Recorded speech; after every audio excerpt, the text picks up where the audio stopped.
Sa magkahiwalay na operasyon kontra droga, nagtapos ang buhay ng dating alkalde ng Parang Maguindanao na si Talib Abo Sr. at kapatid niyang si Disumimba Bobby Abo sa Cotabato City. Naisugod pa sa ospital ang magkapatid pero binawian din sila ng buhay kalaunan. Ayon sa pulisya, maghahain sana sila ng search warrant kay Talib Abo sa bahay niya sa Gutierrez Street pero nanlaban umano ito. Noong 2006, idinawit ni Nuoy Davao City Mayor at kasalukuyang Pangulong si Rodrigo Duterte si Talib Abo sa illegal drug trade. First time ho na operationan ng PRO 12 itong former mayor ng Parang. Hindi ho basihan kung matagal na ho, hindi. Nakuha sa bahay ni Talib ang ilang matataas na uri ng armas. Sa kulungan naman ang bagsak ng anak niyang si Ami. Matapos makuhanan din ng armas at hinihinalang droga sa kanyang bahay.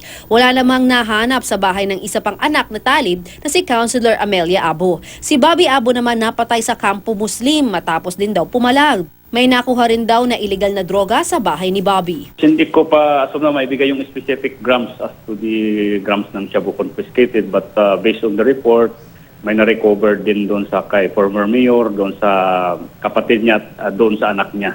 Sabi naman ng pamilya ni Talib at Bobby, hindi nanlaban ang magkapatid dahil tulog daw ang mga ito ng pagbabaril ng mga pulis. Dahil dyan, humihingi sila ng tulong mula sa National Bureau of Investigation at sa Commission on Human Rights. Patuloy pa ang investigasyon sa insidente. Lala Roque, GMA News.